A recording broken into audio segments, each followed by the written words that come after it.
Preciso te atualizar também sobre o atacante do São Paulo, disputado por grandes clubes da Europa, será? Últimas de mercado, bastidores, finanças. Fala aí pessoal, sou Jorge Nicola, bem-vindos a mais um vídeo do canal, sempre bom ter vocês por aqui. Sem perder tempo, pedir para deixar like, se inscrever no canal e ativar as notificações. Preciso te contar que tem atacante do São Paulo que não consegue jogar no tricolor, especulado em vários clubes importantes do futebol europeu. Será coisa do empresário ou tem algo real mesmo?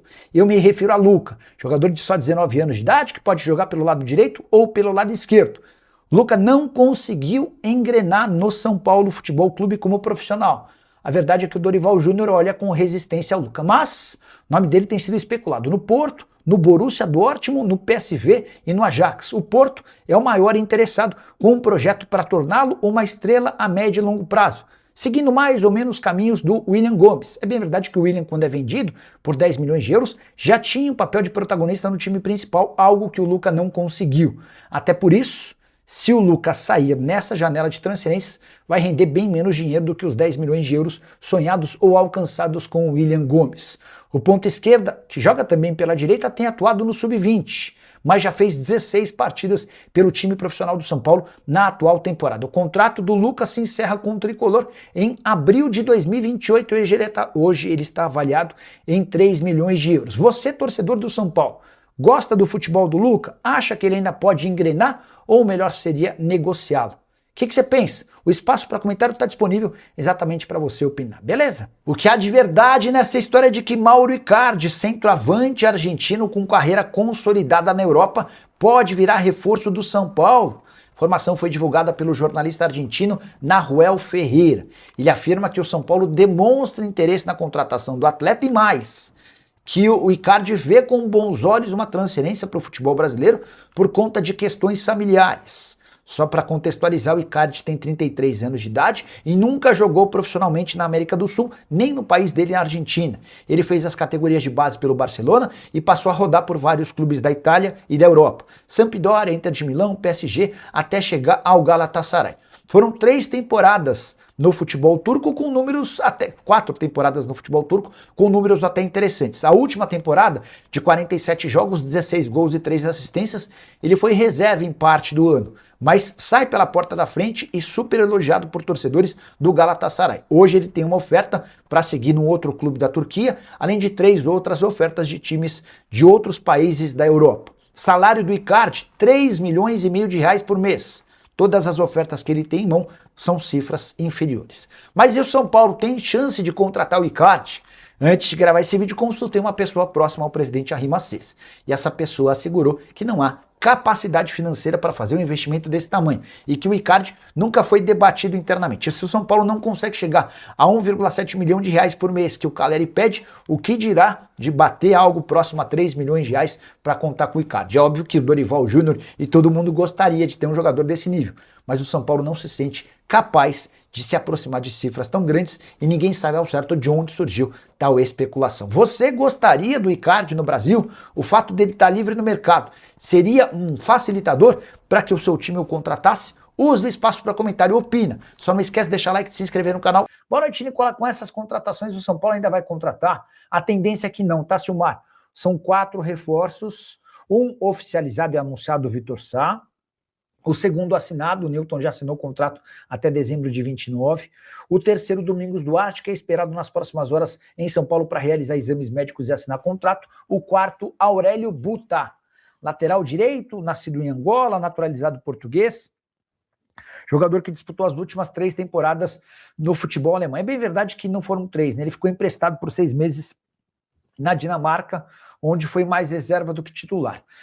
Desses 4 reforços, cara, o único que eu acho que chega para ser titular absoluto é o Domingos Duarte, até porque o Alan Franco foi embora. Então o único que eu tenho certeza que vai ser titular é o Domingos Duarte. Eu acho que há uma possibilidade de o de o Vitor Sá ganhar a posição no decorrer do tempo e não tô nada otimista com o Newton e também com o Buta, tá? Por que eu acho que não chegam mais reforços? Tem muita gente pedindo contratação de zagueiro. O que eu ouvi do São Paulo é de que com a chegada do Buta, que é lateral, pode jogar como ponta, mas eventualmente como um falso zagueiro, e com o Domingos Duarte, o São Paulo entende estar bem para essa posição. O Jean Gomes quer saber se o São Paulo vai exercer a opção de compra do Arthur, e isso vai ficar mais para o fim do ano. O São Paulo quer entender como é que o Arthur se comporta. Se mantiver o atual nível de atuação, certamente o Arthur fica, tá? E o Arthur é o ponta-direita titular do São Paulo, né? O Vitor Sá, que joga pela direita, teria que brigar com o Arthur, ou então eventualmente jogar no outro lado. Boa noite, Nicola, tudo bem? Vi uma notícia de que o Negrutti vai ser emprestado, procede. O Negrutti tem conversas com o Atlético para jogar a Série B do Brasileiro, o Atlético é time mineiro. A ideia é tentar dar mais minutos para ele, acho absolutamente pertinente. É um movimento parecido ao que o Palmeiras tenta com o Luiz Pacheco, que tem proposta do Juventude. E sobre o Luan vai rescindir contrato, São Paulo e Juventude têm... Perdão. São Paulo e Luan conversam.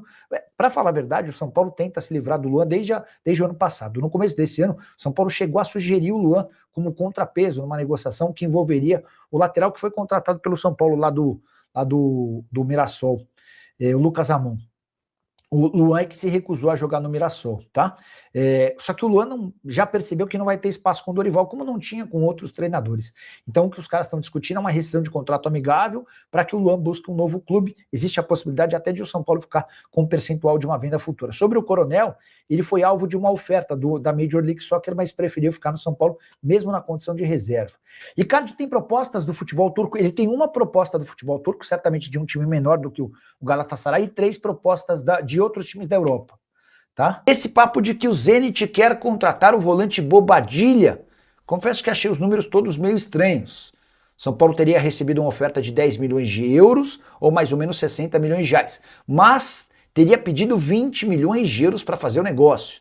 São Paulo não costuma ser tão exigente assim. Informações divulgadas pela RTI Sport. O que eu fiz? Entrei em contato com uma pessoa que trabalha no Zenit, para saber se de fato o Zenit tem interesse em contratar o Bobadilla e se essa proposta de 10 milhões de euros foi apresentada. O que eu ouvi é de que o nome do Bobadilla nunca esteve em discussão no clube russo. Dá para descartar tal possibilidade. O RTI Sports também chegou a afirmar que Eintracht Frankfurt e Crystal Palace seriam outros interessados. O São Paulo alega não ter propostas pelo volante paraguaio, que tem 28 jogos, 3 gols e 5 assistências na atual temporada, serviu a seleção do seu país, o Paraguai, na Copa do Mundo, com 4 partidas, 190 minutos, nenhum gol e nenhuma assistência. Só para completar, contar que o São Paulo demitiu Mário Ramalho, que era o técnico do Sub-17, o sobrenome não é estranho para você, ele era sobrinho de Muricy Ramalho.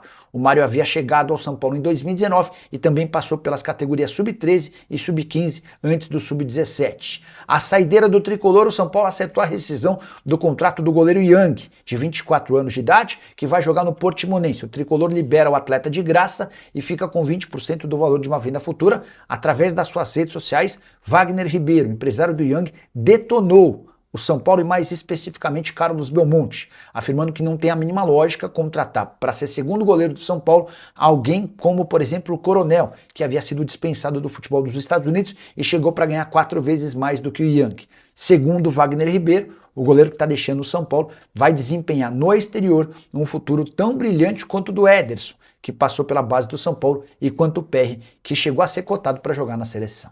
E o São Paulo encaminhou sua 4ª contratação para a janela de transferências da metade do ano. Depois de fechar com Vitor Sá, Newton e Domingos Duarte, o tricolor se acertou com Aurélio Buta, lateral / ponta, nascido na Angola e naturalizado português, o jogador de 29 anos de idade, aceitou a proposta do São Paulo e tem um acordo verbal para ficar por uma temporada. Essa renovação acontece de forma automática se algumas metas forem batidas, então ele fica pelo menos até a metade de 2027. 4ª contratação, todas sem custo, pelo menos por agora. É que o Newton, contratado pelo Botafogo, chega por empréstimo e que vira obrigação de compra na virada do ano, operação de quase 18 milhões de reais. Por falar no Newton, ele já assinou contrato com o São Paulo, tá? E deve ser anunciado nas próximas horas. São Paulo só vai se livrar desse pagamento de 18 milhões de reais junto ao Botafogo, caso Ferrarese se acerte com o Botafogo para sua permanência em definitivo, e há a possibilidade desse acerto até o fim da atual temporada. A saideira sobre o São Paulo, o tricolor tenta uma rescisão do contrato de forma amigável com o volante Luan, que perdeu espaço já há algum tempo. Se o São Paulo e o Luan se acertarem, o tricolor vai ficar com um percentual de uma venda futura assim que o Luan encontrar um novo clube. Galera, indo agora para o Monterrey, deixa eu ver se isso já foi divulgado por alguém, mas o que estava sendo dito é que o Caleri teria duas propostas de pré-contrato, uma do Monterrey e a outra do Orlando City. Eu já contei para vocês que eu mandei mensagem para o Ricardo Moreira, que é o executivo de futebol do Orlando City, e ele garantiu que não existe tratativa para que o Caleri seja contratado no próximo ano, tá? Também não sei se ele confirmaria, né? Porque é o tipo da coisa que pega mal, soa estranho. Mas, enfim, o Monterrey surge como uma outra alternativa, mas todo mundo estava dizendo que o Monterrey tinha a intenção de fechar com o Caleri um pré-contrato para que ele se mudasse para o futebol mexicano sem custos a partir da próxima temporada. Notícia de 12 de julho, Caleri, Rayados do Monterrey não chegou ao preço, enfim, tá. E eu vou até mandar mensagem pro pessoal do São Paulo para ver se o pessoal do São Paulo tem alguma informação, tá? Mas também nem sei se Jonathan Caleri seria uma boa. Não, enfim. Foi mais fácil a gente perguntar. Eu estava vendo só se alguém já tinha publicado alguma coisa para a gente tentar avançar. Deixa eu chamar essa pessoa aqui que é muito próxima do presidente Arrim Assis. Boa noite.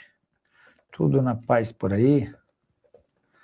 Passando para saber se tem alguma proposta pelo Caleri do Monterrey para o São Paulo. Tendo resposta por aqui, eu já conto para vocês, beleza?